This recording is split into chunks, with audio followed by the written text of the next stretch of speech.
আসসালামু আলাইকুম। বিথি রান্নাবাড়িতে সবাইকে স্বাগতম। মাছ যারা প্রতিদিন একইভাবে খেয়ে থাকে বা খেতে যাদের ভালো লাগে না, তারা একটু এইভাবে খেলে আশা করি তাদের ভালো লাগবে।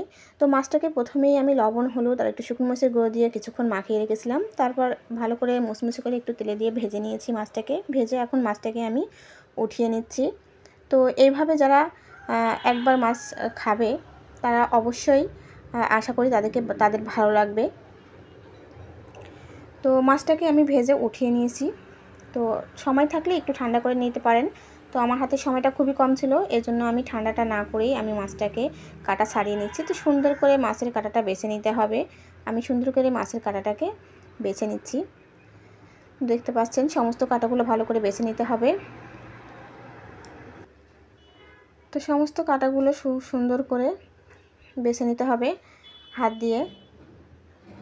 কাঁটাগুলো না বাছলে পরে খেতে গেলে অনেক সময় গলায় আটকে যেতে পারে, সেক্ষেত্রে অনেক সমস্যার সম্মুখীন হতে হবে। সেক্ষেত্রে সমস্ত কাঁটাগুলো সুন্দর করে বেছে নেওয়াই ভালো।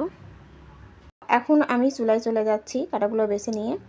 তো কড়াইতে যে তেল ছিল মাছ ভাজার, সেই তেলের উপরে আমি দিয়ে দিচ্ছি কেটে রাখা পেঁয়াজ কুচি, রসুন কুচি আর কাঁচামরিচ।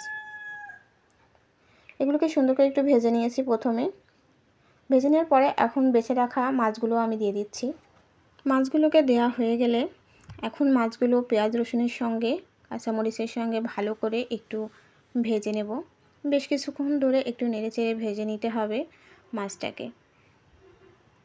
অনেকেই এই মাছটাকে কিন্তু সিদ্ধ করে নেয়, তো আমি একটু মুচমুচি করে ভেজে নিয়েছি। আমার মনে হয় এইটাই বেশি ভালো লাগবে খেতে, কারণ সিদ্ধ করে নিলে অনেক সময় দেখা যায় মাছটা খুব নরম হয়, সেক্ষেত্রে গলে যায়, ভালো লাগে না খেতে। তো আমি মাছটা ভাজার পরে এখন স্বাদমতো লবণ দিয়ে দিয়েছি, হলুদ গুঁড়ো দিয়ে দিয়েছি সামান্য, আর দিয়ে দিয়েছি গোলমরিচের গুঁড়ো। এগুলোকে দিয়ে আবার একটু ভালো করে নেড়েচেড়ে মিশিয়ে নিলাম। তো এই পর্যায়ে আমি কিছুটা ধনিয়া পাতা অ্যাড করে দিচ্ছি।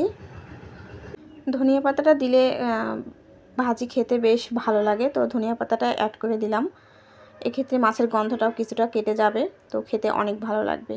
তো ধনেপাতা দিয়ে ভালো করে আবারও একটু নেড়েচেড়ে সুন্দর করে ভেজে নিলাম। এই পর্যায়ে আমি একটু বাটা মশলা দিচ্ছি। বাটা মশলা বলতে রসুন পেস্ট আর আদা পেস্ট দিয়েছি, দুটো মিলে আমি হাফ চামচ দিয়ে দিয়েছি। এগুলোকে দিয়ে আবারও একটু ভালো করে কিছুক্ষণ নেড়েচেড়ে ভেজে নিতে হবে, বাটা মশলার গন্ধটা চলে যাওয়া পর্যন্ত। তো সুন্দর করে নেড়েচেড়ে একটু ভাজি করে নিতে হবে, বেশ ঝুরঝুরো করে ভাজি করতে হবে, তাহলে খেতে বেশি ভালো লাগবে। তো আমি একটু লবণ অ্যাড করে দিয়েছি, লবণটা একটু কম হয়েছিল বলে। তো এই পর্যায়ে কিন্তু আমার ভাজিটা হয়ে গেছে, আমি উঠিয়ে নিচ্ছি। হয়ে গেছে আমার সুন্দর মাছ ভাজি। যারা মাছ প্রতিদিন একইভাবে খেতে যাদের ভালো লাগে না, বা বড় মাছ খেতে এমনিতে ভালো লাগে না, কিন্তু একবার হলে এভাবে ট্রাই করতে পারেন। অবশ্যই ভালো লাগলে লাইক কমেন্ট শেয়ার করে দেবেন। আজ এ পর্যন্তই, আল্লাহ হাফেজ।